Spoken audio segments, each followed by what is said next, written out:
Good evening. Welcome to Score Talk. Tonight, very special guest from Cinematic Sound Radio and the faraway land known as Canada, Erik Woods. How are you, sir? I'm great. How are you doing tonight? It's almost Christmas time, so Merry Christmas, everyone. Yes. Merry Christmas to everyone. Merry Christmas to you, Daniel. I hope you have a fantastic Christmas. Thank Based you. on You your too. the videos that you keep presenting to us, I have no doubt in my mind you're going to have a fantastic Christmas. Did you get any more packages today? Uh, no. What? Well, Shocking. I mean, I did, but that was a present for someone, so that will remain off All right. air. So I did find the Skulls by Randy Eldman at the Oh, thrift wow. store for a Wow. dollar. Yeah, that makes sense. So, For all sure. CDs are a dollar at the thrift store. So Yeah. I picked it up. I haven't listened to it yet. It's in the truck though. I was I hope you enjoy it. and I found an American Tail, and I was like, "Do I have this? I'm pretty sure I have this, but if I don't, I should get it. And if I do, I'll pass it down the river soundtrack to someone else from Was that the Entrada or the original release? the original." Okay. Well, hey, That's right. And try to dig this. Yeah, thank yeah, you. I do have it. I have the Entrada. That's right. there you go. So, anyways, for those who may not know who you are, you have like a thing called Cinematic Sound Radio, Correct. which sounds impressive. Can you tell us about that? Well, I don't know if it's impressive, but it's my baby. It's a podcast that started out as a radio show back in 1996 in my second year of college in Hamilton, Ontario, and I always wanted to be on the radio. Um, my dream actually was to be like the main play-by-play commentator for Hockey Night in Canada. I always wanted to broadcast hockey games or baseball games or whatever. And I actually got a chance to do that in college. And I was pretty good at it. I was a good baseball commentator, but with hockey, I would lose my voice after the second period. So I wasn't very good at that. So I needed to find a new career. Anyway, but I always wanted to be on the radio. I always wanted to do a radio show, but I didn't know what type of radio show I wanted to do when I was a kid. But then I fell in love with soundtracks. And in my second year, I had a sizable collection of about 75 soundtracks. And I thought, hey, you know what? I got a 2-hour show and I can play those maybe six scores a show. And as long as I get a new soundtrack every week and kind of mix in, the back catalog, then I might have a show there. And so, yeah, I got a couple hours on a Friday afternoon to do my program. And then eventually it worked its way into Saturday, and I got 3 hours. And then for about 8.5 years, I had Saturdays from 12 to 3 o'clock. And that's when I would do my radio show. And, I got to meet a lot of great people along the way. I got to experience a lot of great things because of the show. My collection ballooned because of the radio show. It's amazing what great perks you have when you ask someone, "Hey, I got a radio show on soundtracks. Do you mind sending me something to play?" And they would. And so I did that for about 10 years. And then in 2006, my son was born, and I just couldn't dedicate the time to the show anymore. Like to do it on a weekly schedule and then do it on Saturday, which was a 3-hour block, but then I would have like 2 hours of show prep beforehand. There was travel and all this sort of stuff, and I just couldn't take my weekends away from my new family. So I took the show off the air, but the show stayed online. It was still streaming. A buddy of mine who I worked with, he set up my website to stream real audio content of my radio show. So I was able to continue doing the show. And then eventually, I think it was 2016 where I decided, you know what, I'm going to make it into a podcast. Podcasting is huge. That's where it's at. I'm never going to get back on the radio.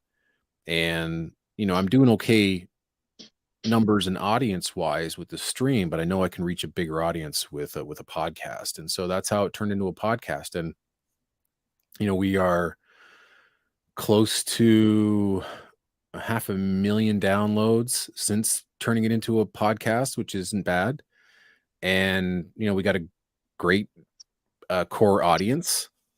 Started a Patreon a couple of years ago, and that small group of dedicated fans really, really keep me going.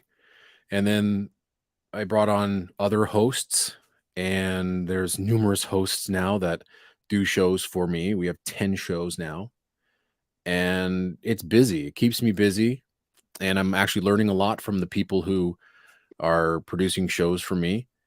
And so, yeah, it's been a fun journey over the past 26 years doing something that I really do love. I mean, my whole goal was to introduce film music to the masses if I could, introduce an art form that is not as well respected as it should be or as noticed. And so that was my goal from day one. If I can introduce someone new to film music, then I'm done my job. Worthy goal. Yeah. And there's a rumor going around that you broke the internet at one point in time. Yes, I did. This was back in 1999. It was, I mean, we were about 3 days maybe away from the release of The Phantom Menace. I've heard of that. And the thing is, the week before that, I think it was the week before that, Duel of Fates came out as a radio single, and there was actually a music video.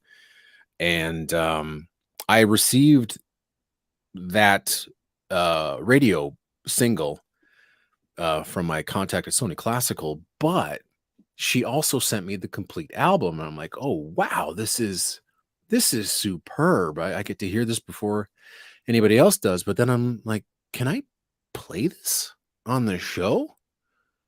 Like nobody has it, nobody's played it, nobody's heard it. So I contacted my contact at Sony Classical, and I said, you sent me the complete album. Am I allowed to play it on my radio show? And she's like, yeah, that's the reason why we sent it to you. We want you to have first dibs at this. And I'm like, okay. So a couple of days beforehand, I announced on the Film Score monthly message board that I was going to play The Phantom Menace on my radio show on that Saturday. And there's a sizable audience there on that forum, not in like the thousands, but there's a couple of hundred people there who frequent. And I thought, they would enjoy listening to the program. And at the time, the radio station, the college radio station, was kind of in its infancy in internet broadcasting. It was something really relatively new. And well, the Force.net picked this up and decided to run a little blurb on their webpage. And I think at the time they were like the number one place for Star Wars information in 1999. So when that happened, that's when everything got a little crazy. I started receiving like constant emails going, are you going to be playing this on Saturday? Yeah, I'm going to play this on Saturday. And so we get to Saturday. I get to the station maybe 90 minutes before my show, which what I usually do, sit around, prep my show, talk to the DJ who was on before me. And he's like, the phones are just, they're off the hook. People just keep on calling, asking for you. What's going on? And I'm like, well, I'm playing the new Star Wars score. And he says, well, you've got people who are calling from like the Philippines and Germany and all around the world. And so for that 90 minutes, instead of prepping my show, I'm answering phone calls from people all over the world. They're like, you're Erik, yeah, you're gonna be playing the Star Wars show. And then some of them were like really, really thick accents. I can't understand what they're saying, but I'm like, yes, I'm going to play Star Wars on the show. And it just kept on, ringing and answering phones. And what I didn't realize was about maybe 5 to 10 minutes before I got on the air, the stream started hemorrhaging. And within about maybe 5 to 10 minutes of after I started my show, the internet at the college, the entire college, just died. And the reason for that is that for the real audio stream, I think they were allowed maybe 100, 125 concurrent listeners. The problem is that 3 to 4,000 people tried to log in at the same time and listen to the program, and that just killed the internet. The internet said, "Nope, we give up. Done." But I had no idea that was happening. Meanwhile, uh, the internet, the IT people, the radio people are all just scrambling and trying to figure out what's going on. Again, I didn't know what was happening. I get to work on Monday, and I get an email from my station manager, and he goes, "Hey, uh, what were you playing on the show?" And I said, "Well, I had the world broadcast premiere of Star Wars: The Phantom Menace." He's like, "Okay, great." So he then writes an email, or is just responding to an email from one of the radio people at Mohawk College and the IT people who were asking what was happening. And then they gave us the explanation as to what happened. And for 3 days, the internet was completely gone at the college. Now, the school was out by then. Usually school, I think, is out by end of April. But I mean, could you imagine if this was, like March or February, and all of a sudden, kaput, the internet's just gone, and people who need it, it's over just because I decided to play a soundtrack on the radio station. But it ended up being, and it still remains. Guys, hey, sorry, the soldier on Mr. Hayden. It's Hey, sorry. They haven't been fed supper yet. So. Oh, well, feed them some dinner. Feed them some dinner. They can wait. They can wait. They're not starving. No one in this house is skin and bones. Sorry about that. No, it's okay. So you broke the internet after final exams. You couldn't have done it before final I tried, but I mean, George Lucas wouldn't push the film, earlier. So that's the way the story went. It's my former station manager's favorite story ever in radio, and he's been in radio for a very, very long time. He no longer does it, but he loved that story.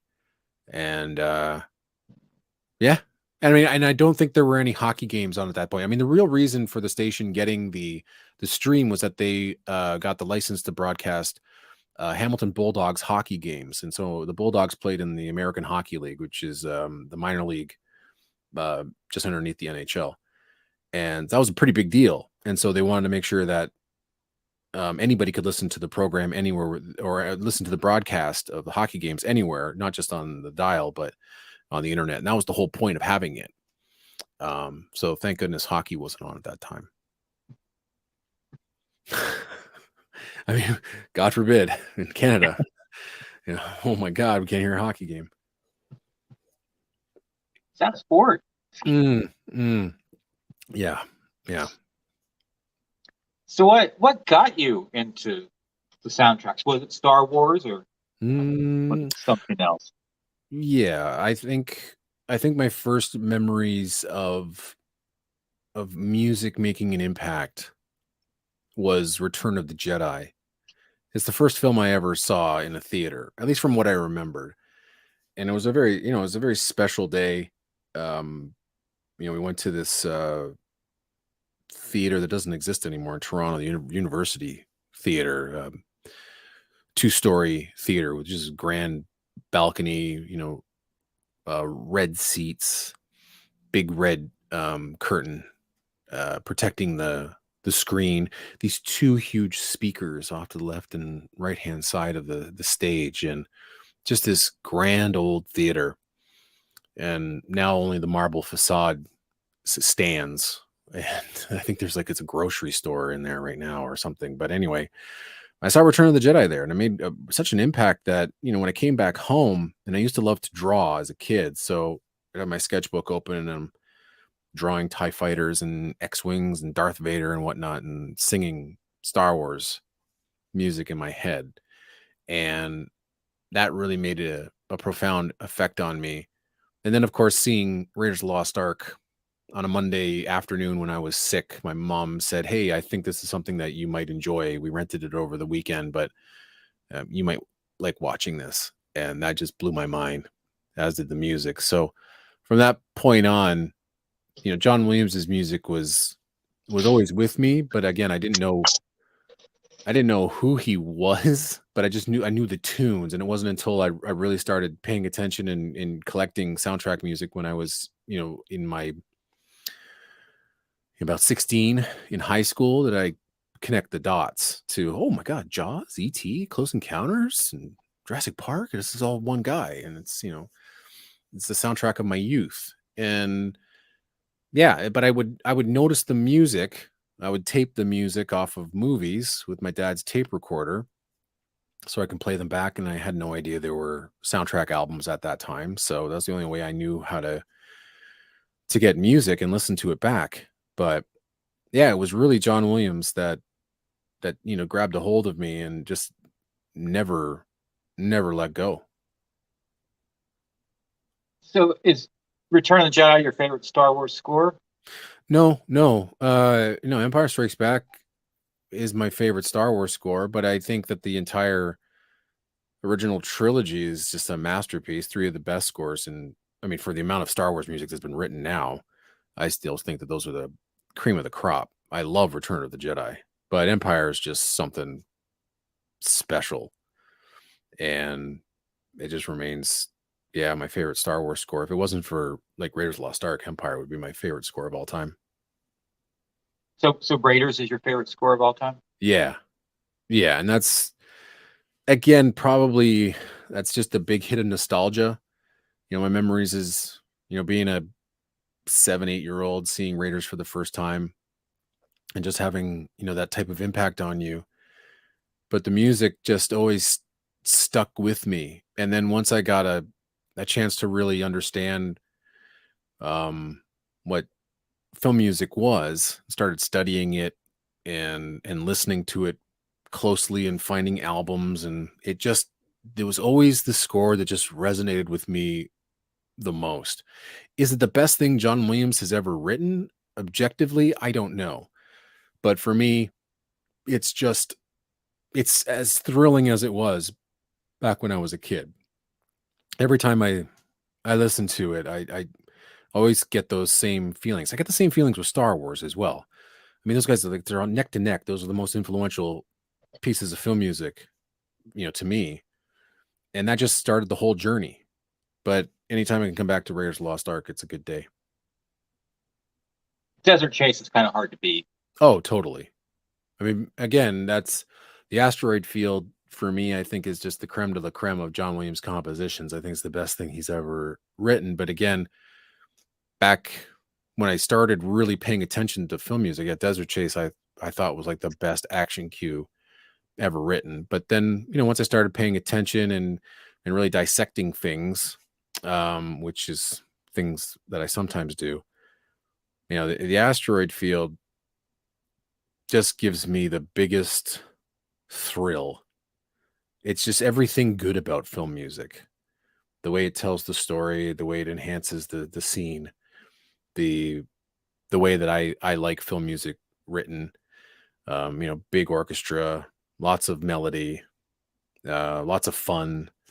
When you can tell that a composer is kind of in the zone and in really having fun writing the music that they're writing. I could tell with the asteroid field that was like John Williams is just he's zeroed in, but he knows where he can play around and add little things here and there that another composer wouldn't even think of doing.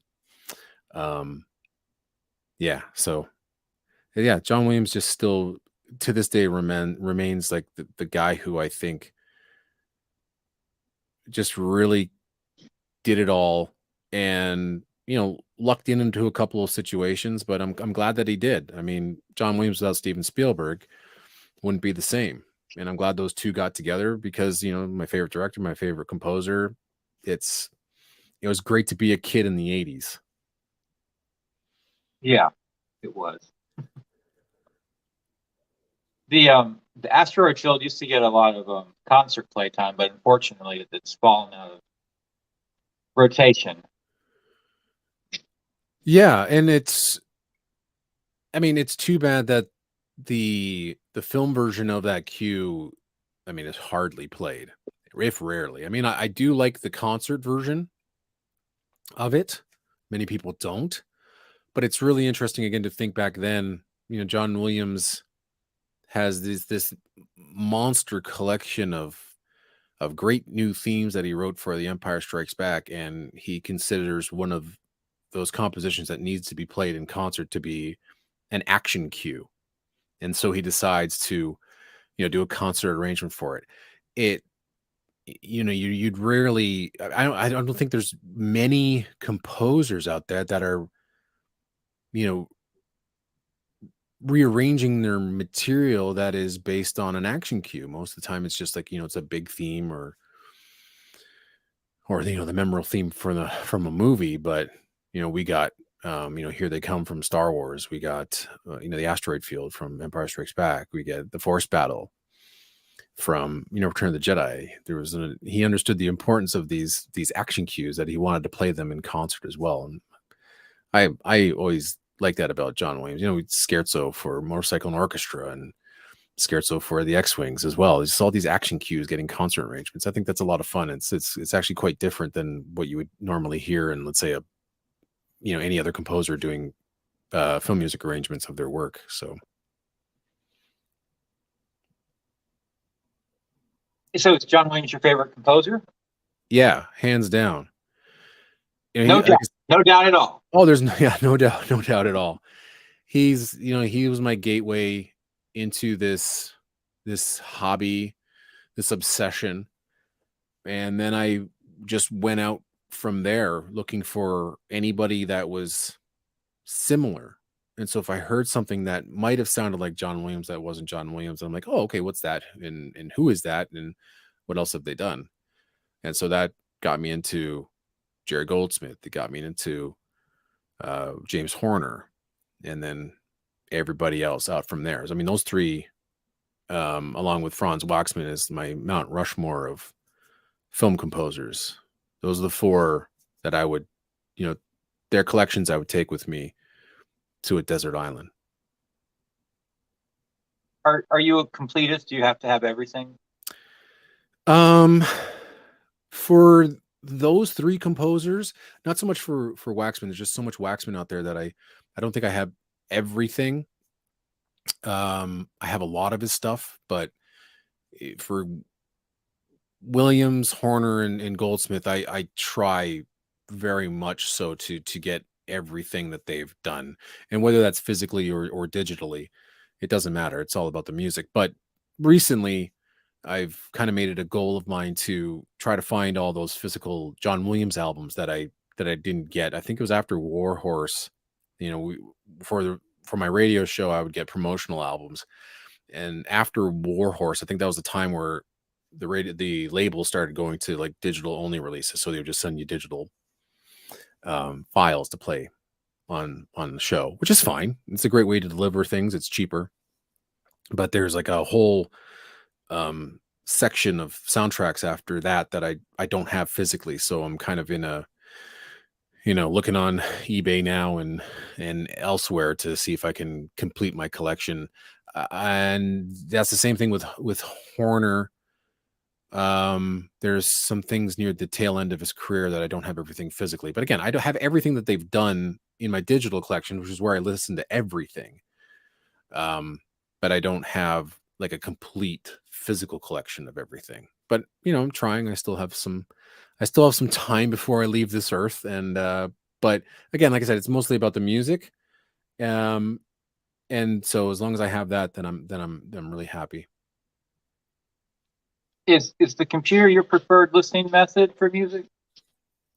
Yeah, I think when the iPod was announced, it kind of was a dream come true for me. I always wanted to have a device that was going to take all of this and just kind of put it in the palm of my hand. And so, as a kid, I had, Walkmans, and I had Discman. And then the big thing for me was the mini disc player, where I can, put a whole bunch of music on and create my own little mini discs. And I had a whole book of compilations and, little playlists that I would put together. And that was about as compact and portable as was get. But then the iPod came out, and I'm like, oh my God, I could put all of this on this little device. And, it's the size of a deck of cards, and I can put it in my pocket and listen to everything at once. That was the revelation for me. So from that moment, everything was then digitized, but I never wanted to get rid of the physical releases. These are my babies. And I can remember back when I started collecting and seeing on the forums where questions were asked, like, how big is your collection? And some of these people would say like 500, 600, 1,000, $2,000. I'm like, oh my God, hopefully one day I'll get there and be able to have a wonderful library where if I think of the film, I would have that music and then I can just play it whenever I want. And so as the collection grew and grew and grew over the years because of the radio show, um, I was like, wow, this is what I always wanted back when I started. So, then also this is um the literature that is within the liner notes. That's gold. And I just don't understand some people who are just go digital only and then they just get rid of all their physical stuff unless they're photocopying or scanning the liner notes. Those liner notes are just about as important as the music for me. You just learn so much from the information that is contained in the liner notes. So, but yeah, digitally, it's just I can take it anywhere. I can take my music anywhere I want, just like almost at the snap of a finger.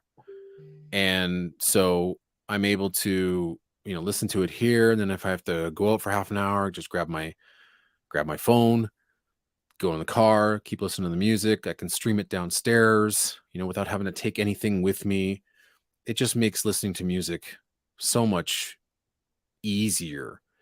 And I have a pretty good setup here. I got some solid speakers and I got a great setup downstairs and the music all sounds good to my ears. And so yeah, I mean, quality still means something to me. And when I started ripping music, I think it was like 192K MP3. So once we started getting into like, bigger hard drive spaces and bigger hard drive space for your devices, that's when I started re-ripping stuff into, lossless audio. So it sounded better. And it was just it's also a good way of archiving my music.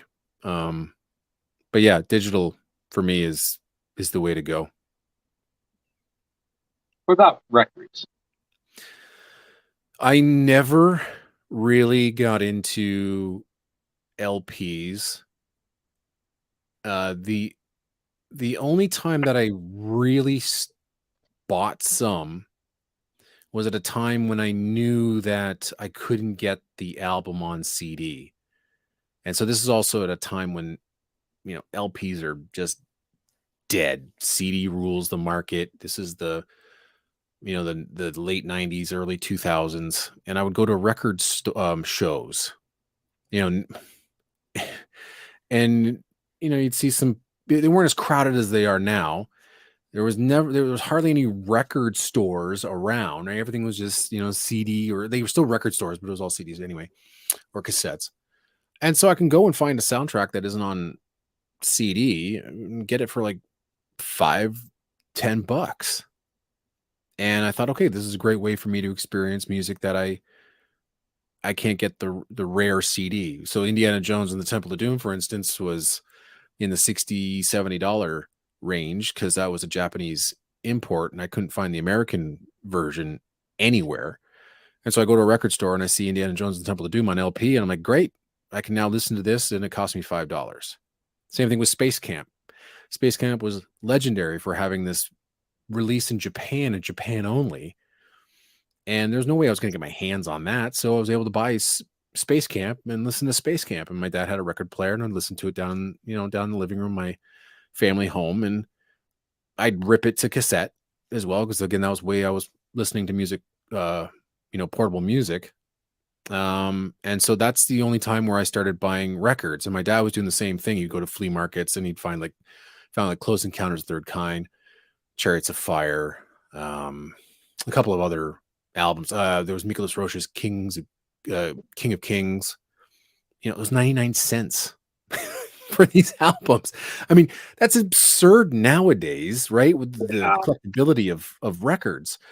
But I never got back into the LP craze. I also I knew that I loved the crisp, clear sound of what digital was giving me.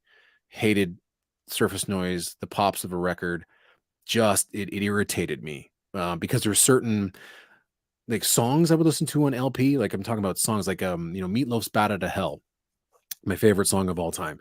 But there was a skip in that song at a particular part that isn't part of the song. But even when I listen back to the song nowadays, I'm wondering where that skip is because I'd been so used to it listening to that song as a kid that there was always a skip at like the 3.5 minute mark. And I'm like, I always kind of phantom hear it, you know? So yeah, the limitations of LP just never uh it never interested me to get back into it. And also the cost of collecting them now, it's more of like it's about the collecting, I think. And I couldn't afford the absurd prices that things go for in the LP market now. So, I was looking at ordering a CD tonight from like Contrada, and I'm like $30. But you switch tabs and it's like Mondo 65. Hell yeah! It's like, what's wrong with me? I mean, I understand having something. And again, I do appreciate that when it comes like to my CDs. I understand people appreciating the artwork, but ultimately, again, going back to what I said before, really the music is what matters. And if I'm distracted by the flaws of an LP, I can't enjoy the music the way I do when I can listen to it on a clear recording digitally. So that's just me.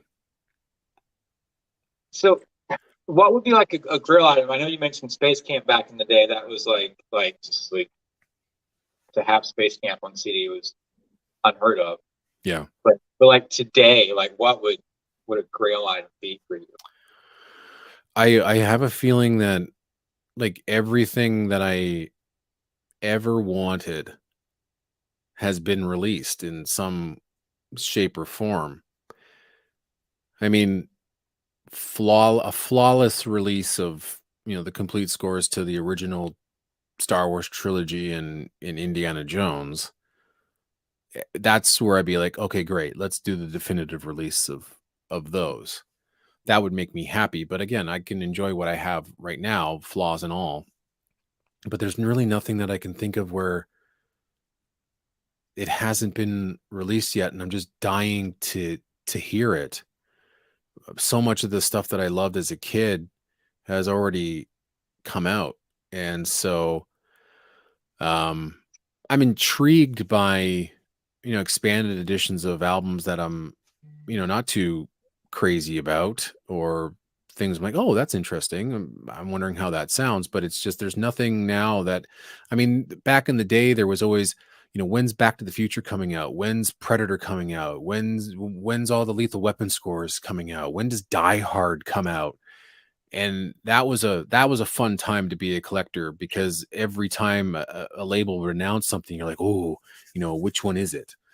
And I can remember the day that Entrada announced Back to the Future, and I nearly put my head through the ceiling in the basement because I was just so excited. I was like, I cannot believe that finally, after all these years, That's we're the going to two get disc it. set, right? And that was the two disc set. Again, I had no idea there was another score that he'd written earlier that was rejected and whatever. That was amazing. I mean, and now what? There's like 4 Predator releases. There's Back to the Future. You can get it whenever you want.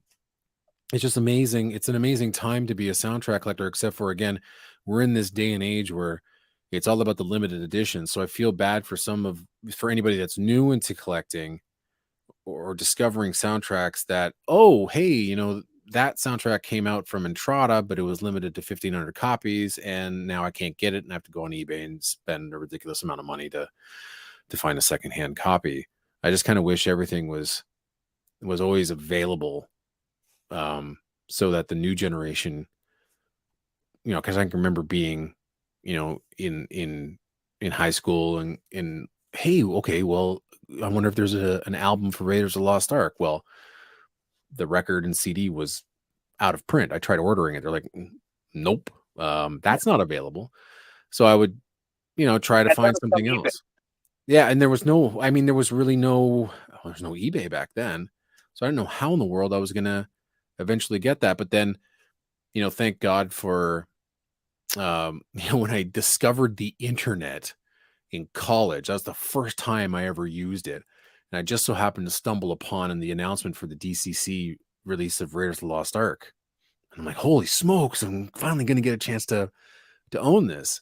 I did a phone call to the company, gave them my credit card and ordered it that way over the phone, which is just like, who still does that? And that was exciting.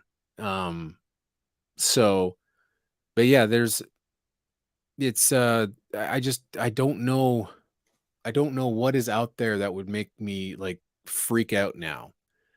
And I mean, I think all of these expansions of John Williams's work is exciting. So I'm interested to see eventually what will come out of that. Um, but I think anything that I've ever wanted to hear has already come out. And that's great. Do you think we'll get Gidget Goes to Rome one day? Sorry, which one? Gidget Goes to Rome.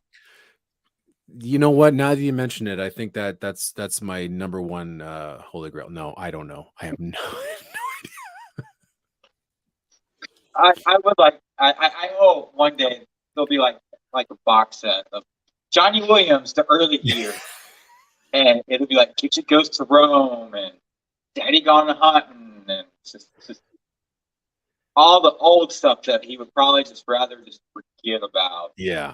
I mean, that's like I still think, every Williams fan wants Sugarland Express at some point. And I mean to the fact that the premiere score that started the Spielberg Williams collaboration still isn't available seems a bit weird to me. Yeah, Especially in this day and age of where anything and everything gets released. So, I don't know what the deal is behind that and whether somebody's holding it up.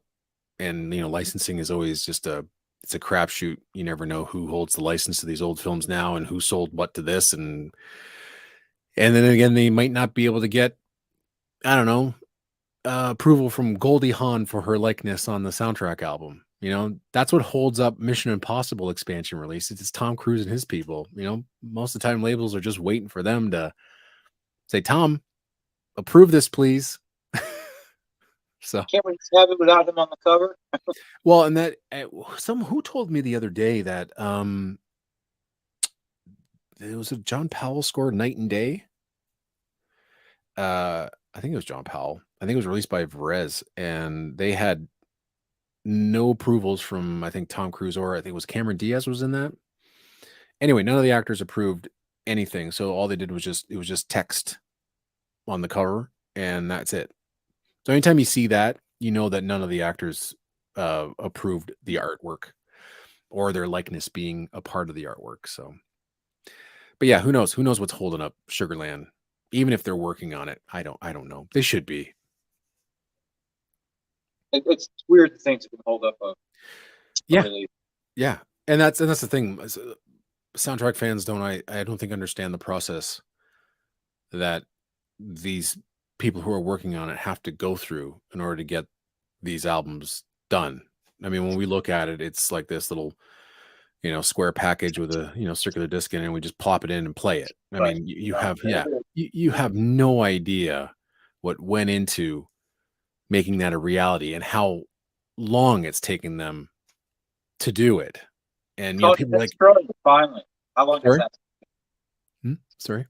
Conan the Destroyer. How long did that take? Oh, and that's it. That's it. I mean, who knows what held that up? It could have been COVID. It could have been a whole bunch of other things. I think it was actually another production company or something to that effect. That was, again, you never know who is selling the rights, and it could have been sold 3 or 4 times by the time that film has come out.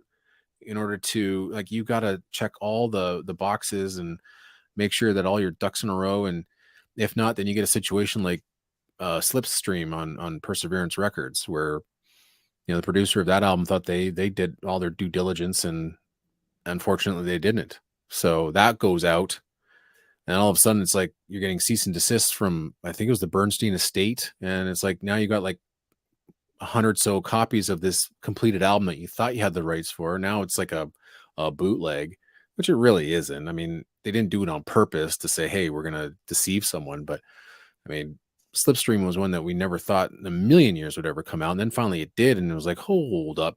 There have been other labels that have been trying to do this. So what in the hell did Perseverance do right that the other labels couldn't do?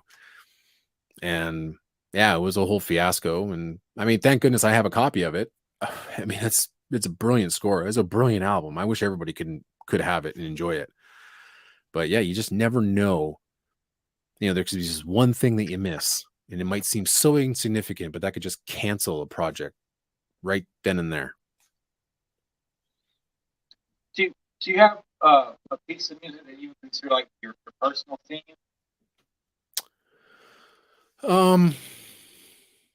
No, I don't think there's something that I would say, hey, that's me.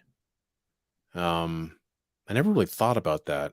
Although there's a couple of like tracks that that I will associate my children with. And I mean, those are long stories, and I really won't go into them, bore your audience. But yeah, there's a couple of themes that I heard, in and around the time that my like when we found out we were going to have kids and whatnot. So I've associated those pieces of music with my two children, but I've never really thought, hey, if you listen to this piece of music, that's me. I'll have to think about that. It'll probably be something absolutely chaotic and crazy. Altered states. Although no, not that's too hallucinogenic. It would have to be really complicated and messed up, probably. Something something light and easy on the outside, but it's just a facade for the craziness that's going on in here, the reality of the situation. Maybe something by Elliot Goldenthal. I don't know, but I've never really thought about that, but maybe I should. What's your favorite James Horner piece? That's a great question. I think it's stealing the Enterprise from Star Trek 3. And the more that I think about that piece, the more impressed I am by it.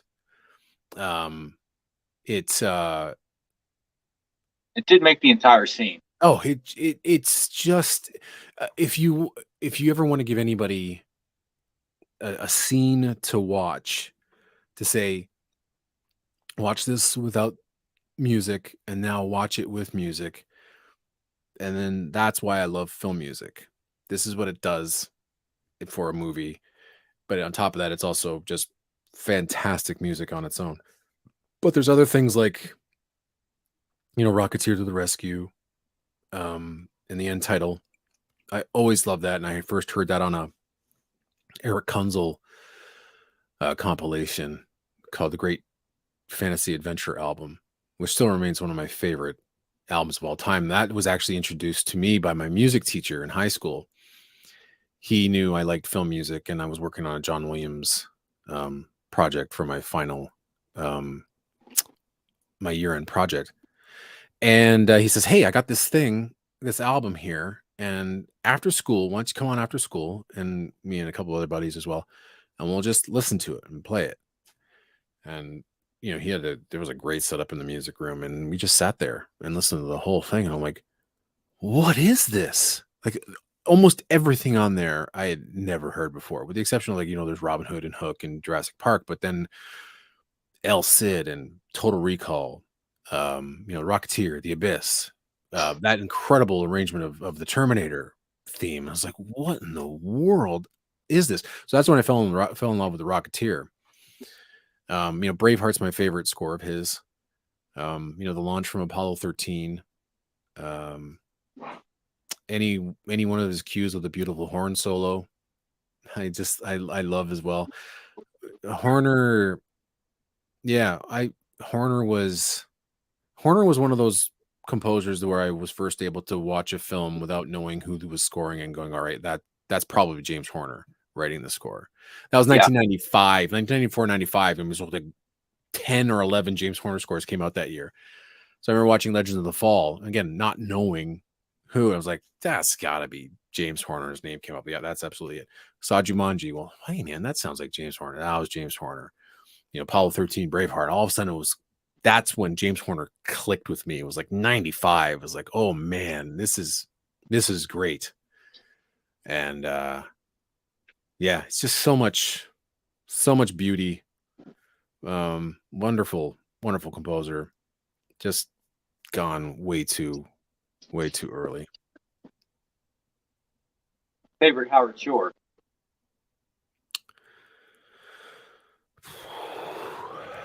I have, oh man, like favorite Howard Shore cue or then score. Yeah. Either or. I'm gonna. I mean, it's kind of obvious, but I'm gonna say the breaking of the Fellowship from Fellowship of the Ring. But then there's the lighting of the beacons from Return of the King, which again is another one where it's like you want to show somebody why you love film music. That's another one. Like, listen to this epic music for people, lighting bonfires across Middle Earth. What? It's so great. But it's interesting. You said Howard Shore. The first thing that came to my mind was Seven. That is one That's of the not most freaky at all. It's one of the most effective scores that becomes its own character in the movie. And it's so brooding and just kind of drones along until you get to that absolutely incredible climax that you will never ever hear again in a David Fincher movie. I thought that the teaming of David Fincher and Howard Shore, I thought was just about as good as Cronenberg and Shore, and I thought those guys would be together forever. And Seven is really something special. Again, it's a type of score I don't think you'll ever hear like in a modern day thriller ever again. Big brooding orchestra that's just, it almost overtakes everything in that final sequence with John Doe. And yeah, I've always loved Seven. And the other weird one, like The Cell, that one, it took me a while to really appreciate that score, but that one's just weird and wacky. And yeah, Howard Shore's and The Fly. The Fly is magnificent. That's just a beautiful gothic operatic score. Again, you would never hear a score like that in a film of that sort, I think, these days. Unless I guess you're Christopher Young scoring a horror movie, but just that's not a really traditional horror film, but it has this, like I said, it's just this operatic, really over the top score. It's really magnificent stuff. What about Michael Giacchino? Giacchino,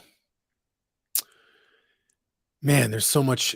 Again, okay, so Giacchino's the one composer where I was talking about my kids and having a personal theme for one of my kids. So, what was not Saying Goodbye.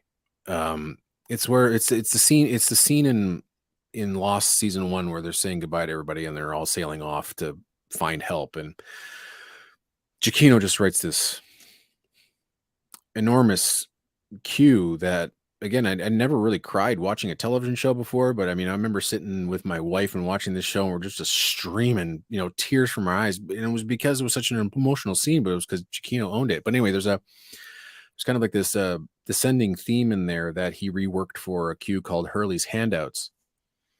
And it's a kind of an acoustic guitar piano piece.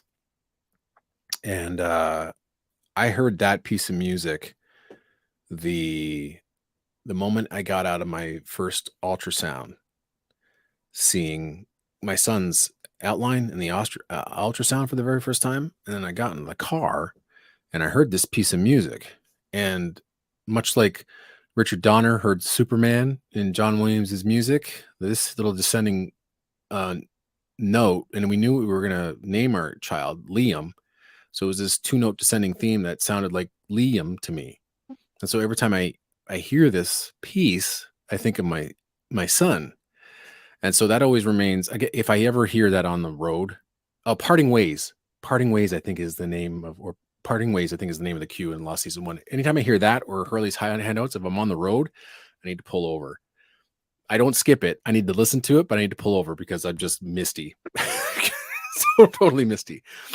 But he's written so many other amazing cues. It's just tough to pick one. But one story I will tell you is it was a privilege to go see 4 recording sessions for Michael Giacchino music. And this is all pre The Incredibles. It was for Medal of Honor, 3 Medal of Honor scores, Secret Weapons over Normandy. Okay, wait, Secret Weapons over Normandy. I know I'm getting all over the place. Penemunde, if you hear that cue, that's my favorite Michael Giacchino cue. Outstanding. But there's this really tells you what kind of a composer Michael Giacchino is, and this is going back to Medal of Honor Frontline. Now, the first Medal of Honor and the second Medal of Honor, kind of big Williams-esque, huge symphonic scores written for a video game, which is something really drastically new around that time. Writing these big organic orchestral scores, and so he was writing, big music for the third one. He also wrote like this lament for the main theme, but then came to a point where he had to depict the town of Arnhem, which just got absolutely obliterated in World War II, just absolutely destroyed. And it's a big action sequence in the game. And he's like, you know what? I've done a million action cues. I'm going to write almost like a requiem for Arnhem, and I'm going to play it over top of this cue. So it's this slow building cue with this beautiful soprano boy's voice over top of it. And he had to fight tooth and nail to get that in the game. He's like, look, this is what I'm going to do. I'm going to play against the action. I'm going to play this wonderful theme. And it's a tribute to the town, the actual town that you will be playing in the game. So here he is. He's like, this is bigger than the game.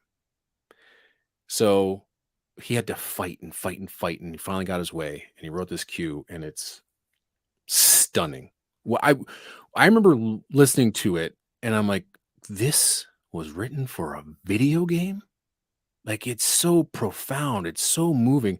And I'm standing there with producer Peter Hirschman and Paul Tonks at my side, and I swear our jaws are just on the floor. And this is before we heard the choir and the soprano voice over top of it afterwards, because that was a session in the evening. So we heard the playback of the orchestra, and then we heard this live chorus, and I'm like, "Jeez, this is sensational." Well, Giacchino's done this a bunch of times now in his film work. I mean, the pre-credits scene in Star Trek, where James T. Kirk is born and his father dies saving the day.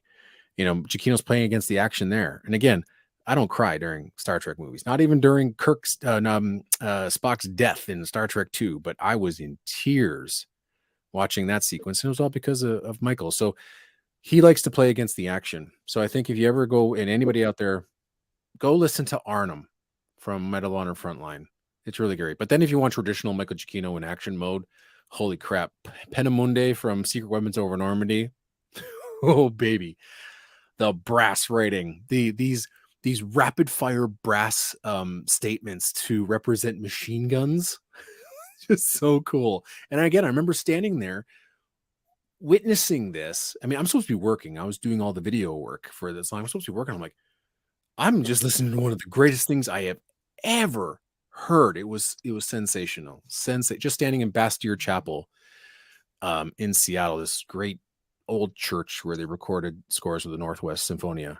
Some of the, just great moments. Again, going back to having, these privileges because of my radio show, getting to meet Michael Giacchino and getting to go to Seattle and do work for him and witness his career just beginning. That's fantastic. Who's an underappreciated or unrecognized composer now, you think? Like this day and age. Yeah, person who just doesn't get the love that they deserve.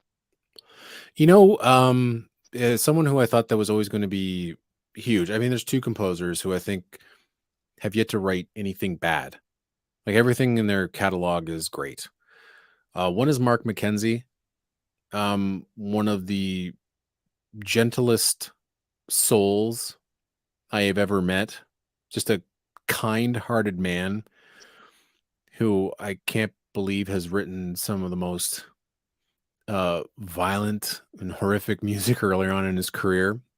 But he also has written some of the most profound and achingly beautiful film music I have ever heard for like projects that don't deserve it.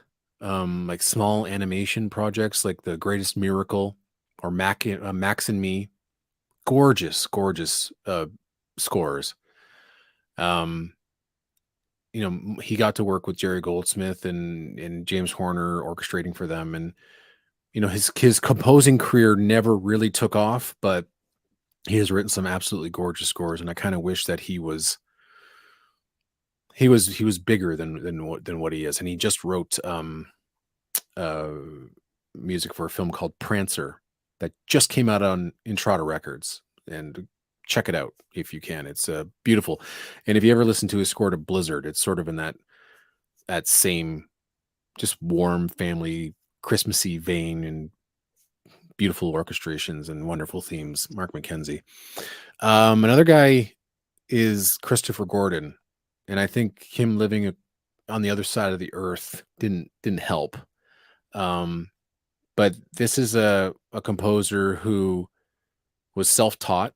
He read all the books that you needed to read in order to write orchestral music, and he's one of the most celebrated film composers in Australia, and has written one dynamite score after another. He's written music for events like the Rugby World Cup and the Commonwealth Games out in Melbourne. Written some beautiful concert work. I think the biggest film he ever worked on was Masters and Commander, and that's about as close as it got for him to kind of reaching that kind of Hollywood pinnacle. But he's written some like you listen to the television score called On the Beach. It's one of the best scores written this century. It's just amazing. Absolutely amazing. And one of my favorite pieces of music he ever wrote was the theme for the Rugby World Cup. And I'm not sure whether he still has examples of that on his website, but if you get a chance to listen to it, please do. It's great. And then I think he wrote music for a stop motion animation short called Ward 13. Very Indiana Jones-esque. It's fun. But yeah, I would say like Christopher Gordon and Mark McKenzie really not didn't get their due. And then another one would be Kevin Casca, who I don't think he studied under John Williams, but John Williams knows who he was, and he worked with the Boston Pops. I think he did some arranging for them. I could be wrong, but a dynamite composer as well, who got to write some music for the season 3 of the Orville recently. But if you get to listen to some of his concert works, the Battle for Atlantis is a lot of fun. So I think it's on an album called The Tone Poems of Kevin Casca, an incredible composer. You can find his work on YouTube as well. And I just wish that he would get his big break, but he's writing music in a style that just isn't really what directors want these days, unless you somehow get a director who fell in love with film music the way that we did and wants that stuff and can get that stuff and doesn't have anybody telling them, no, we're not gonna have this unknown Kevin Casca come in and write film music for you. You almost have to have that kind of Damien Chazelle and Justin Hurwitz collaboration. In order for, I mean, what the heck has Justin Hurwitz done besides working with, um, working on Whiplash and La La Land and now Babylon. I mean, what else has he done? And so it's too bad. He's a talented composer. But anyway, like I said, those three, Casca, Mackenzie, and Gordon. If you haven't experienced those three, I think you should. There's not a bad score in the bunch. Do you like a lot of TV scores? Yeah. Yeah. I think television scores, especially nowadays, we're getting into like this almost like a golden period of TV scores. And TV scores are kind of going the way that us orchestral traditionalists for film scores are kind of going more towards television music. I mean, television music just seems to now embrace these bigger, larger than life scores. You know, The Rings of Power is just a wonderful example of that. I never thought in a million years we'd hear a score like that ever again. But it took this television series to bring Bear McCreary in and let him just write what he wanted to write. And it was just a wonderful gift for people like us who like that sort of stuff. But there's just so much television has given us. So many great themes and great scores, and even those television movies or those epic mini series in the past. Sada. Masada, QB7, Roots, North and South. I mean, we're film composers. We're actually it was okay for them to work in television still and work for those projects. I mean, could you imagine John Williams writing music for a TV miniseries nowadays? But I mean, now you're I'd like finding, to see it. I'd love to oh, see it would be beautiful. I mean, because it was great to see back when Amazing Stories came out that Williams was kind of going back to his roots and in writing music for television. And everyone was in that 95. oh, it was and that, or like Tales from the Crypt, the amazing composers that worked on that series and the amazing directors that worked on that series. So yeah, TV music is quite exceptional.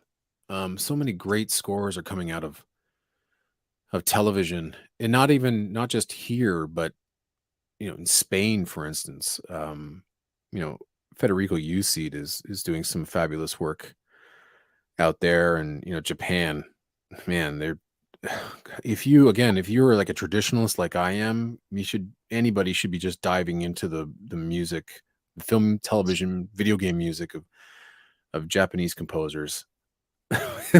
it's it's like this it's almost like an unknown. Like there's so much out there, and then all of a sudden it pops up and you're like, well, how come I didn't know about that? And it's so good, and you're like, how do I find more? So yeah, I really do appreciate where TV music is going nowadays. And I really do hope that, as much as there was mixed reviews about Rings of Power, that Bear McCreary gets what he deserves with his music from that series. That score should be celebrated from now till the end of time. It's such an incredible achievement. You brought up a good point with the scores, different countries, and video games. I'm not on Facebook a lot, but when I am, it's like there's always someone complaining, like everything sounds like Hans Zimmer, everything sucks. I'm like, well, you're obviously not looking hard enough, because there's more out there than you can possibly fathom. Agreed. I agree completely. But finding it sometimes can be a little difficult. You don't quite know where to look or where to start. But that, to me, that's part of the fun in collecting. You just like, I'll just give this a try. And then you just kind of, it's like, when you started with John Williams, you're like, who is this guy? Mm-hmm. And then that led to Goldsmith and Horner. And so on and so forth. Yeah, it's I mean, I can understand the argument where, back in the 80s and 90s, it didn't matter where it was, but mostly Hollywood film scores were just always fantastic. And I'm not going to blame Hans Zimmer for anything. I mean, Hans Zimmer's his own composer, and if people want a Hans Zimmer-esque score for their film, that's what they want. I'm not going to blame him. That's just the way that he writes. And it just so happened that his style is something that people enjoy. But I mean, if you're not finding what you used to enjoy in Hollywood films, yes, it's going to take a little bit of an effort for you to now go outside of Hollywood and realize that movies are not made exclusively in America. No, they're not. So I mean, uh Pano Alto is, I think, one of the best composers working today. Has written uh some extraordinary music for documentaries, um, and other various fare, but most of it's released in Finland. Um, but thanks to record labels like Movie Score Media, I mean, if you're looking for something new or you're trying to find out who the next best thing is going to be, if you've been following Movie Score Media since its inception, they have been releasing music from composers who are now big today. Benjamin Wallfish. I mean, a lot of his early work came out through Movie Score Media. Daniel Pemberton, Movie Score Media. They've also released a whole bunch of like hidden gems from Basil Polidorus, Michael Kamen's last score that was completed by his team after his death. I mean, that came out on Movie Score Media. But there's a whole bunch of other great composers. Again, that's not even working now. James Peterson wrote an incredible score called The Red Canvas. One of the best things I have ever heard. And unfortunately, as big as that score was in the film score community, it won awards. It got James Peterson an agent. Um, he just never panned out for him. But there are composers like that within that monster catalog that Mikkel Carlson has released through his label. So if you're looking to find something other than Hans Zimmer scores from Hollywood, I mean, there are places to go that you can find it. And finding music is easier than ever these days, with Spotify and YouTube and whatnot. And I think every Movie Score Media release is now out digitally anyway, hundreds of albums. And so, yeah, it takes some effort.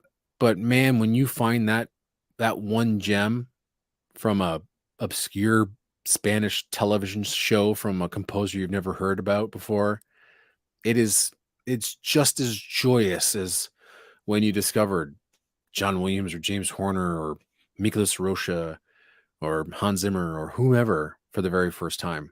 I mean, there's a lot of great stuff out there that, people who are complaining about the state of film music these days, film music is still being written the way that you used to like it. It's out there. It does take a little bit of effort on your part to go out and find it, but that's why, there's podcasts like mine. Every year I put out my favorite scores of the year, and there's so many wonderful scores that are from small projects written by composers you might never have heard before. But go listen to podcasts or try to, like I said, try Movie Score Media. Go on Spotify. Listen to something different that's outside of Hollywood circles. You're gonna find something that you'll enjoy, definitely. I back in high school and college, I don't think I would have ever bought a soundtrack to a movie that I hadn't seen. Mm. And I went to a lot of movies. Most every Friday, I was at the theater going to a movie. This year, I think I've been to the movie to see 3 films: Top Gun, Doctor Strange, Spider-Man. That's it. But I don't know how many hundreds of soundtracks I've bought.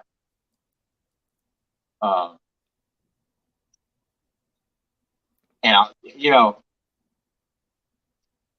it's weird because you just kind of used to start, I don't know, collecting them like Pokemons or whatever. Yeah. But and like I said, you find a new composer, and I was just like, I'll just start going crazy on eBay. I'm like, well, what else is out there? Like, just buy them and get them and listen to them, and like, I don't even have the desire to see the films or the TV shows half the time, because that's gonna take a lot of time out of my day to sit down and watch, 6 hours of a show or whatever.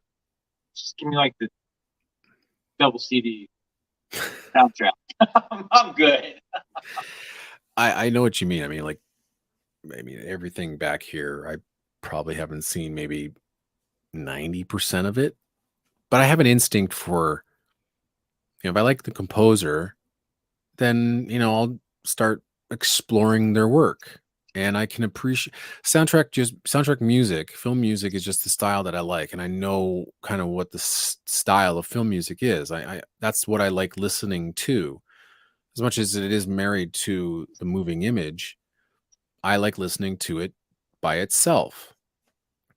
And some people think that's weird, but I think it just gives me that. I love the way that music can tell a story on its own. And film music does that. Film music is also it's the classical music of the 20th century. You know, film music, movies kept the major orchestras in the United States alive, right? These players wouldn't have anything to do if there was no such things as movies. You just think about how many scores are being recorded each and every day that utilize symphony orchestras.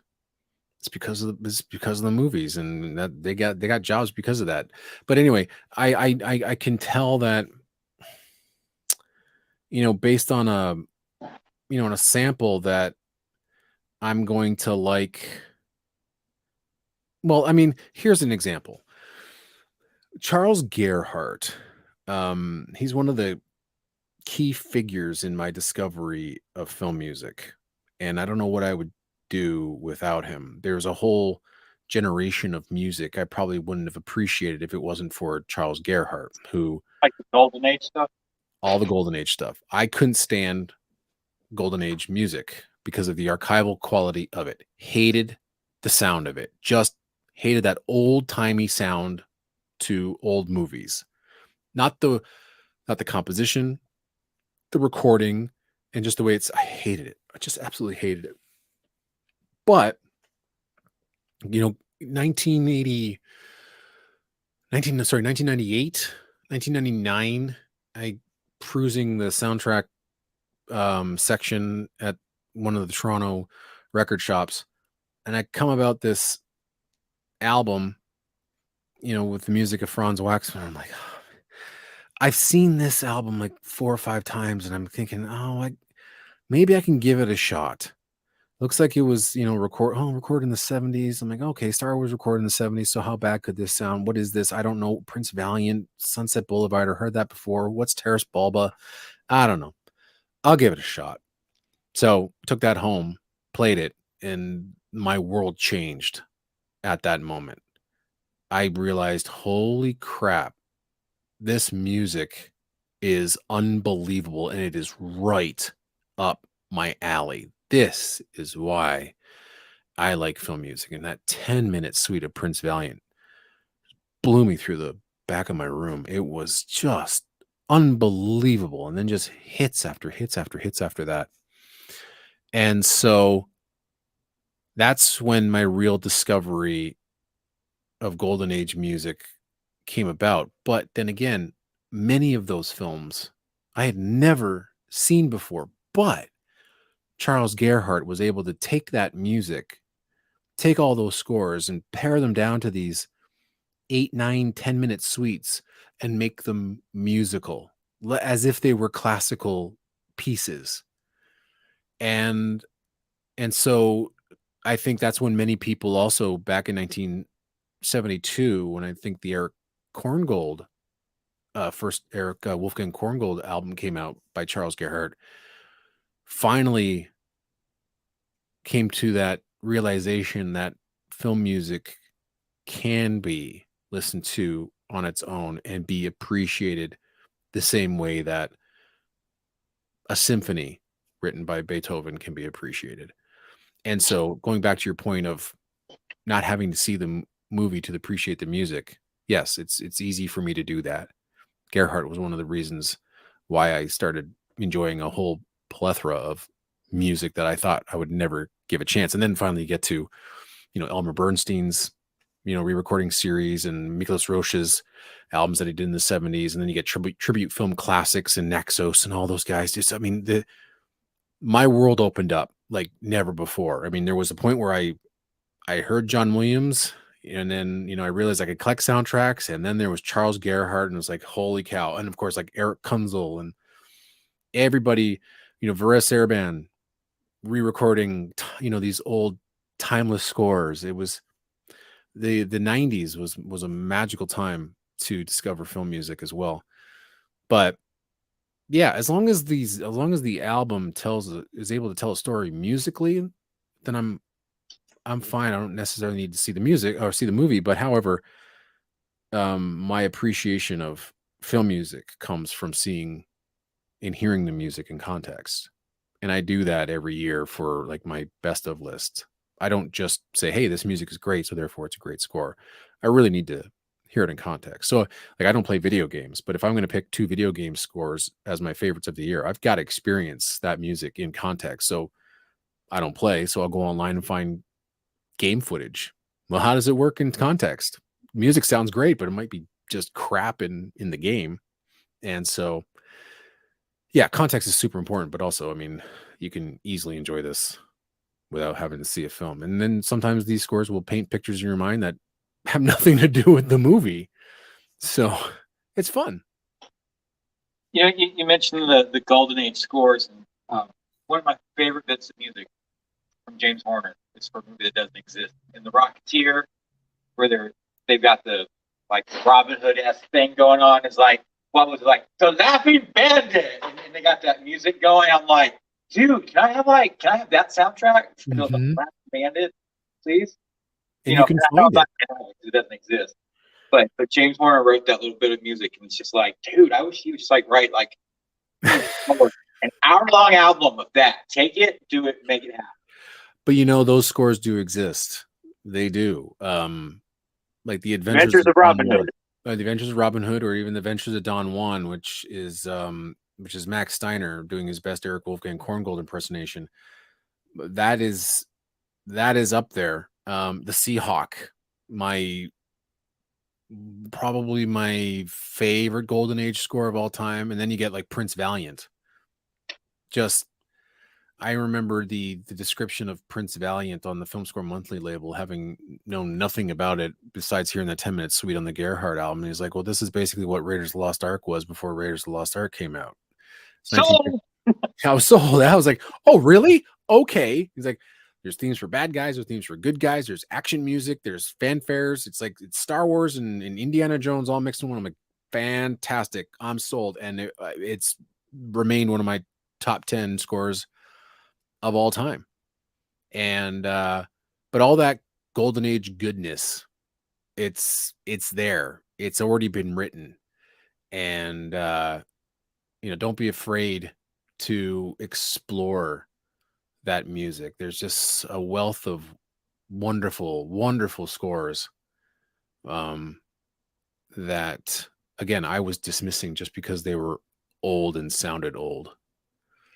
And I mean, I still have God, I would love if Prince Valiant was completely re-recorded, because what Film Score Monthly managed to do with their release, and some of the tapes had wow and flutter in it. They did their best, but God, I would love to hear a modern recording of that score. It's just absolutely wonderful. And we get, I mean, now we have hundreds of these beautiful recordings of older scores.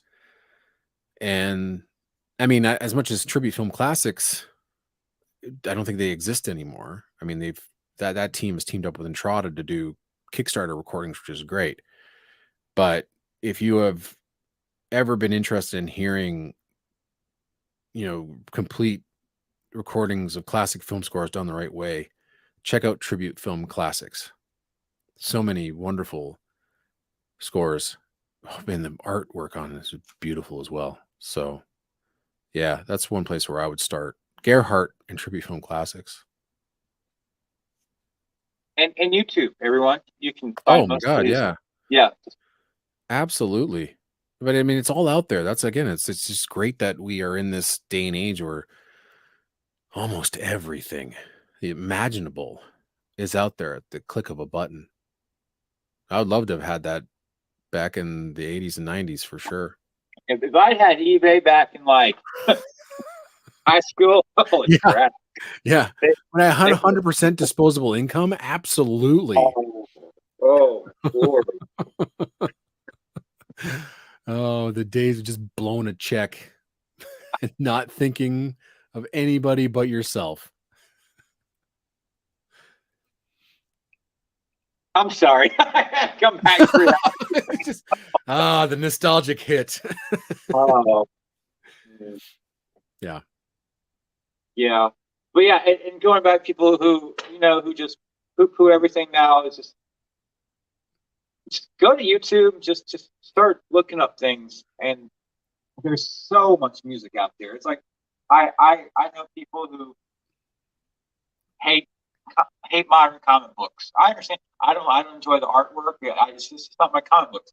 There's so much from the 80s to like the 60s. I will never get to read or look at because there's so much out there. Yeah. You just have to go look for it. Yep. And I know, I'm sure you get in the same traps I do with YouTube. You click on YouTube, it's got the same thing that's going to show you like every damn day. And it's like, sometimes you got to make yourself get out of that rut. Like, let me go look for something different. Or just I don't need to see enjoy. another cute dog video. Show me Well, I would see an iguana eating a watermelon video today, and when it comes down to our collections, I mean, I guess it doesn't matter how big or small the collection is. There's, I mean, you just go and back and just listen to the stuff that you love. Um, there's no, I mean, sure. Would I love to still hear everybody writing like John Williams and Jerry Goldsmith and James Horner nowadays? Absolutely. But since the beginning of time in cinema, things have evolved. We've gone from an organist, playing to silent movies, and then a pianist to, a quartet of musicians to symphony orchestras, and then electronics, and, you know, computers were invented, and everything changes. And that's just the nature of cinema and the nature of anything that's always evolving. And sure, I mean, the last thing I need to hear is another, droning, um, uninspired electronic score that does absolutely nothing but the bare minimum.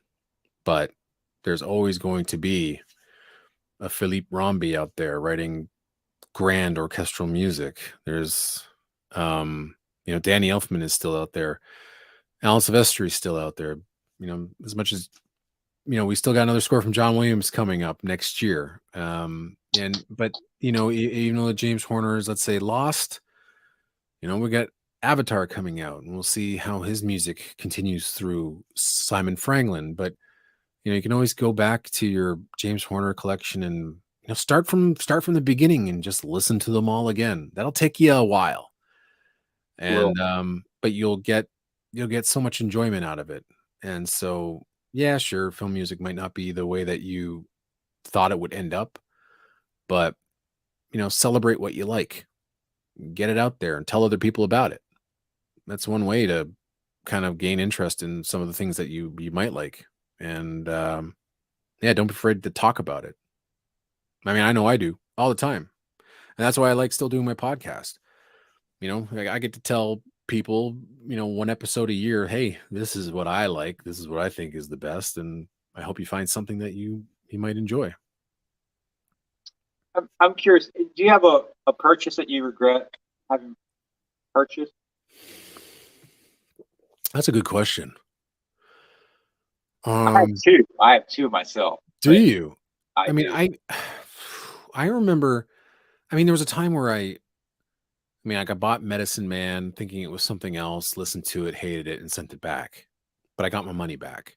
By the way, that was one of the dumbest things I've ever done because Medicine Man is wonderful. But to my mind, again, I'm still just discovering Jerry Goldsmith at that time. So, I was picking up anything and everything that I could find in the record shops. And so there's Medicine Man. All right, fine, I'll pick it up. Didn't click with me. I eventually got it for a very, very cheap price. And I love that score. But I mean, as for something that I absolutely regretted, I don't think so. Even if it was something that I'm like, I didn't really like it. I still experienced it, and now I can have an opinion instead of some people are like, well, it's Hans Zimmer, so it must suck. Like, no, if you actually listen to it, you know what I mean? It's like actually listen to the damn thing before you form an opinion. I'm trying to think. There's nothing in my mind where I'm like, no, I just kind of wish I didn't buy that. Again, Both of, I'm glad I have everything that I have, and yeah. both of mine are John Williams related. Oh, really? Yeah. It's just several years, it's probably like 15 years ago on eBay. It was The Last Crusade, 2-disc set, complete score. And I was like, what? What? I know exactly what you're talking about. I got a bidding war for that thing. And I'm like, no, you are not taking this from me. It will be mine, damn it. I put over $100 for it. Oh no. And it showed up, and I'm like, I like the paper inserts look like bad. And why are there some sound effects on here? And then the tank chase wasn't complete, and the score wasn't complete. I'm just like, what the hell is this? Yep. And I know what you're talking about. Yeah. And then the second one, Hook. And I was like, Hook came out, it's like, this is everything I love John Williams for. This is the best thing since, I guess, probably Last Crusade. And it's like, wow, this is just amazing. And you for years and years and years, you just want, come on. And back in those days, you didn't get a whole lot of complete scores. And then one day on eBay, like, there it was, 2-disc. And I was like, there's no clock theme on it at all. Ultimate War is not all there. There's no sound effects on it, but I paid over $100 for that one too. It's just like, yeah. And so I got better at spotting things. I'm kind of like, I'm not sure about that. Occasionally something will sneak by like that promo copy of Unbreakable from a couple months back. Yeah, like bootlegs suck. I can understand, why people were after them, many years ago when it was just almost impossible to find it or purchase it or whatever. But nowadays, like I said, almost everything is available. And yeah, I mean, sure, we still want that definitive release of Hook. We want the definitive Indiana Jones music. I'm sure in time it'll all come to us. But yeah, bootlegs suck. They really do. If you're selling that, just be upfront about it. Just be like, hey, man, just be honest about it. Don't try to make it. It just amazes me how that stuff gets leaked out, right? You probably this guy's probably got the music. He was promised not to hand it over to somebody, and then he just does something slimy and starts making copies to make a quick buck. And yeah, it's not great. To try to lift it off the DVD, and yeah, and they're just looking away to make a quick dollar. And I don't know. I mean, and the thing is, there are people out there that will absolutely eat up an audio only track from a film and listen to the music that way. and good for them. It's tough for me to it's tough for me to do that. But then again, back in the day when I was recording, movies off the television just so I could hear the music, that's how I was, listening to them. She Or also weren't selling. no, and that's it. I wasn't selling. It was for my own personal use, and but it always irritated me that there was, a couple of words of dialogue over the Predator main title, at the beginning of the movie. Like, shut up. Um, Stop talking. well, that's what I was doing too. I was like, I remember Back to the Future 2 came on television, and it was the main title. I'm like, I remember seeing in the theater and going, hey, I think the opening is pretty. I don't think there's any sound effects over it. It's like, guys, shut up. Shut up. I'm recording. Shut up. Yeah. Constantly telling my parents, my brother and sister, just shut up. I'm recording film music. I never know when it's going to be on TV again. You're like, Mom, Eric's being weird again. Yeah, that's right. He's recording this orchestral music from movies. What's wrong with him? Yeah.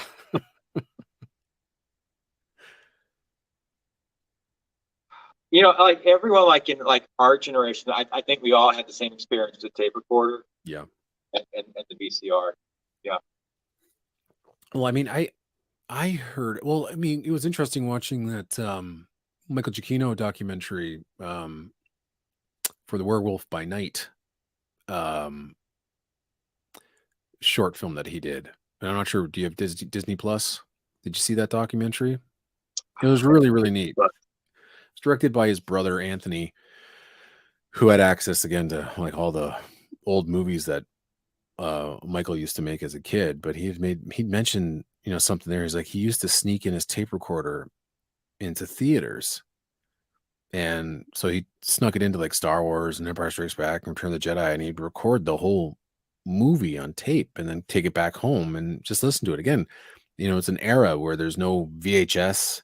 If you wanted to get a movie, I guess you might find a 16 millimeter or 8 millimeter print of it or whatever it is for home use. But it's like you could never like that's the other thing I keep forgetting that movies were out forever at that time, right? They used to be in the theaters forever, and the only way you'd be able to see them again is going back to the theater. And once it was gone, it was like, how are you ever going to see that film again? Until the invention of VHS. But I mean, I couldn't imagine sneaking in a tape recorder and listening to an entire movie on tape while it's sitting beside me, and you can hear me eating popcorn and listen to everybody else. It's like, wow, what an interesting. And I'm sure kids did it all the time. Like, how else are they going to experience these movies again? I thought that was really fascinating. And that kind of goes to us, recording it off TV and getting to see, at least we saw movies that way, and then or off of VHS. But again, at that time, if I had known that you could buy soundtracks, I would have bought soundtracks. But I didn't know until about the mid '90s when I raided my local library to work on a John Williams project, and I'm like, what is this? By request, the best of John Williams. Like everything that's great about John Williams is on this one disc. I could take this home and listen to Jaws and really, really. There's no Jane Eyre on that disc, though. No, there was no. But I had no idea he like. I remember getting the list of scores that he'd written. I'm like, what in the hell is Daddy-O? What's Heartbeeps? What's the Missouri Breaks? I mean, he wrote music for these movies. I mean, I see all the Star Wars. I see Indiana Jones. I see E.T. But what's Monsignor? What in the world is that? But that was such a wonderful discovery too. Like going to the library and find like aliens. Okay, I'll take that home and I'll tape that. And all the Kunzel albums, they were all there in the library. That was a great year just of discovery. Like, holy smokes, I can take this home and listen to this and enjoy it. And make a cassette copy of it. And I made a cassette copy of it. Oh yeah, tons of cassettes. Tons. Yeah. I remember those days fondly. Yeah. Yeah. I mean, I still have all my mini discs. I never got into this. You never got into it? Mm. It was just it was such an easy way to make mix CDs. So easy. And I bought, oh my God, I had hundreds of them, hundreds, all perfectly cataloged. And, best of John Williams, volume 1, 2, 3, 4, 5, 6. But then you can like, hey, I don't like that track. So you can erase that track and put another one in. And it was like, that was just like, this is unbelievable. And I can reburn them over and over and over again. And I bought a portable recorder, which actually came in handy because that's how I used to record all of my radio shows directly from the board when I was on FM. So then I was able to take those, and that's how I presented my show streaming wise. I'd record my show off the FM or right out of the board, and then I would edit them later. And it was like, wow, this is amazing. I can take this little device and record like clean copies of my radio show. And yeah, I love that. I love mini discs. That was just one of the best things ever. It was so much fun. So much fun making compilations. I used to love, I mean, I still like mixes in iTunes. I mean, that's how I listen to my music in the car. I never listen to complete albums. I have just this list of like 1,200 tracks that are just my favorites, and I hit random in the car and I go. I've never listened to a complete album in the car ever, ever. I used to have an hour commute each way, and that was a good way to. Yep, that's what I had too. Yeah. Absolutely. And I used to like every day, like when I got home, I would then say, all right, I got to make 60 minutes of music. So I just like throw a bunch of music into a playlist, throw it on my iPod, take it into the car, and there you go. That's a new playlist for the day. I loved making those. Like I said, I still do it to this day. If I know I got a 2-3 hour car ride and I'm not listening to a podcast, all right, what can I put together? And just slap a bunch of, or just do a smart playlist and have a bunch of parameters, and then surprise myself when I get in the car. Love digital music. So much fun. Well, I think we've gone through most of the questions tonight. Most? What are the Probably ones that all. you haven't asked me? I think I have asked you everything. No, this has been fun. Yeah, thanks for letting me just gab on about me and my experience with film music. So I hope somebody got something out of this. So where can people find you at? cinematicsoundradio.com or Cinematicsound.net. I don't think the .com was available when I purchased that. So, and we are a network of podcasts, so it makes sense now. But yeah, cinematicsound.net, or just search for Cinematic Sound Radio on your favorite podcatcher. I'm on Twitter, Sin Sound Radio. I like to hang out there a lot more than I do on Facebook, but I still kind of peruse some of the film music forums that are on Facebook. And yeah, I'm not on Instagram, if ever. So, but yeah, I mean, the podcast is again, it's a different type of podcast. I play music, and I'm actually licensed to play music. So I do pay rights to play music on my show. So if you like kind of like what a traditional radio show sounds like, instead of like, what podcasts are, which is mostly, a couple people talking, and you want to experience and discover new music, I highly recommend giving my show a shot. And there's a lot of great shows that are part of the network: video game shows, horror shows. I mean, we're doing a whole bunch of Christmas stuff coming up in the next couple of weeks. It's going to be Christmas crazy on our podcast. It's, it's going to be absolutely nuts. Like, we're doing an all request Christmas, and some of the requests I'm getting in are a lot of fun. So, and that comes from my Patreon. So again, if you're interested in that, you want to support Cinematic Sound that way, patreon.com/cinematic sound radio. And there's a couple of tiers that are still available that if you want to join, and you can participate in all request shows, and various other things as well, and hear exclusive shows. I play a lot of the unique albums that I don't normally play on the regular podcast, like stuff that was given to me that just doesn't exist anywhere else. I'm doing a show like that just for Patreon members. So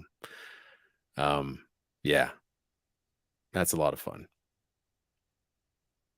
And you're 1/3 of the Batman show here on Soundtracks with I Kurt. am. That's one of the best things that ever happened to me this year. Well, Meeting you and Ian, just I love it. I love I talk about you guys all the time. Just like, how did this happen? It's just been it a was it was your suggestion. You suggested it on Facebook. You're like, hey, you should do a show and have me and Ian on. I'm like, okay. So I was doing it for personal, for I was like, how can I get on somebody else's show? No, I think it's I love what you're doing. Um, yeah, I just think you're absolutely the craziest soundtrack fan I think I've ever come across. But you're just so I don't know about that. no, I mean you are what's the word I'm looking for? You just you just love to give and make other people happy. And I mean what you do for Ian, myself, and other people in the soundtrack community, I think it's fantastic. Um yeah, I it's like I said, watching Ian's video a couple of weeks ago, with that big box of CDs you sent him. I was right. It was like I was right there with Ian, just discovering everything that he was opening, and I thought it was just absolutely wonderful what you did for him. And I just like how the three of us have all kind of come together and we exchange things here and there, and we talk about the things that we like. And uh, yeah, it's been such a rewarding year, getting to know you and Ian and being on the Batman show. So yeah, it's been a gift, that's for sure. Well, I'm honored and blessed to have both of y'all in my life. Yeah, And and Ian's box, that was like 5 months of accumulating things because I suck at going to the post office. And some of it was stuff I just like, how did I order 2 copies of The Dawn is Dead? I don't remember ordering 2 copies. you not remembering makes Well, like people like Ian and the rest that that are able to receive these CDs from you are like, oh my god, he's opening it. Does he have it? Because if not, I'll take it. well, it's like with Entrada, like I've got a window open now, and it's like I've got the card, and sometimes things will get in there like twice. I don't know, and I don't check the quantity when I finally hit finalized order. I'm just like looking. Okay, all the titles are there, but sometimes it'll be like, wait, why is there 2 copies in here? But yeah, like the Dawn is Dead. That was an accident. I Am Legend. That was 2 separate First Band orders that I placed. Wow. Um, Field of Dreams was my old copy. I got the new. Did La La Land put out the new Sorry, which one was it? Field of Dreams? That was La La Land. That was was that Entrada? That was La La Land. Or La La Land? I think it was. Yeah, it was one of them. It was Yeah, one of so the big three. I sent him my old copy of that. It's not like I went out and bought all that stuff. Sure, it's still. I mean, send that overseas and making sure. I mean, you're like the soundtrack Robin Hood.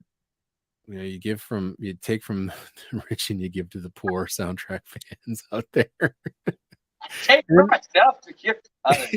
Yeah. I mean, you're like, oh, I kind of like this, but I will, I'll give them that. Or, but yeah, it's just been. I mean, it's wonderful to see, video pop up and, you're opening something and, just seeing how much joy you get out of.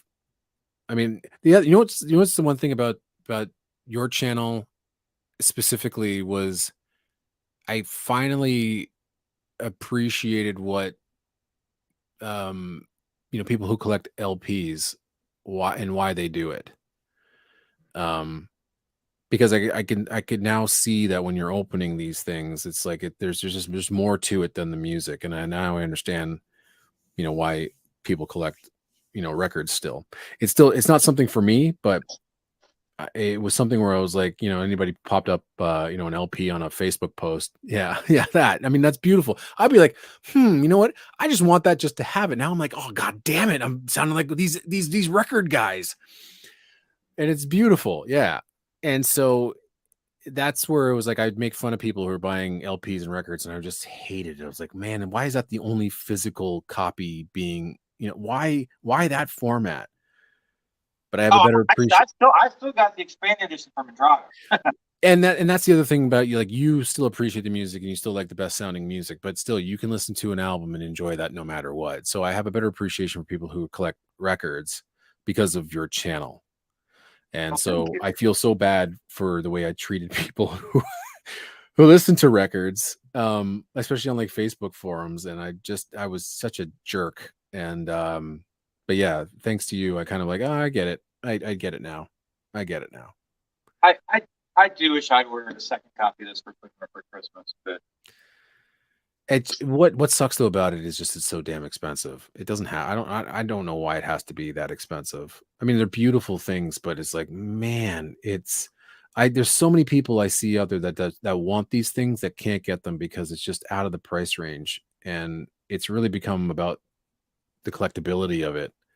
Like the limited numbers. That's again, it's one thing that really ticks me off about soundtracks is just the limited amount that's released. And again, I know it's out of their control and I know that they have to pay fees and all that sort of things, but man, soundtrack, and that's why again, why I like digital and why I like streaming is that you can kind of have the music out there. It's out there still. I mean, if you want to collect it, you can, but man, I just wish that everybody could own those albums. That new generation coming in can own everything that we I have. can only imagine the price of this set like a year. Oh, it's gonna be insane.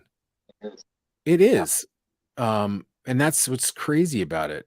Anybody trying to get into this, they're paying astronomical prices to get into it, which sucks. I don't think I'm ever going to have Fellowship of the Rings on LP. Oh my god. Oh, you still that I mean that's your holy grail, isn't it? Only one I don't have. Wow. And like prices now are like north of $1,000. Wow. That's absurd. Are people paying it? Or are you just asking, hey man, my house is for sale, it's $3.5 million. I'll be out by the end of the week. It still doesn't make any sense. Again, we were talking about, I mean, I was going to these record stores and picking up albums for like $5, like dealing people down from $10. I'm like, no, 10's too expensive. I want it for $5. Well, all right, that's fine. Now I see this record guy at a market that's a local market here, and it's like nothing is under $40 to start. Yeah. Nothing. And I was like, wow, I can. It blows my mind, but collectors. Oh, and Casper on LP sounds phenomenal. Oh yeah, I was going to ask you about that. I'm wondering, you know what I'd love to see? I'd love to see the waveform of that to see how they play with the dynamics, because I mean, you remember what it sounds like on CD, right? It's just lows are lows and the highs are high. Well, that was one where you're just constantly flipping knobs to compensate for the volume discrepancies, and so yeah, I didn't adjust the volume anywhere throughout. Wow. And that's a boomy recording too, right? Like once what's that swashbuckling action track? That is a boomy cue. I'm surprised the needle didn't skip when that was playing. It did skip one time because Mallory was in the chair next to the dresser that's got the record player on it, and she was like kicking the chair, and I was like, "Oh, stop that!" Yeah, but there's that swashbuckling corngold cue, and I was like, "Man, that bass, that'll make that needle skip." So I'd be curious, to know what that sounds like. But I'm glad it sounds great. Yeah, I haven't listened to Young Sherlock Holmes yet. This has been taking up all my time, and then Casper kind of kicked this out for a bit. Hey, but at least you're listening to it. It's great. Yeah.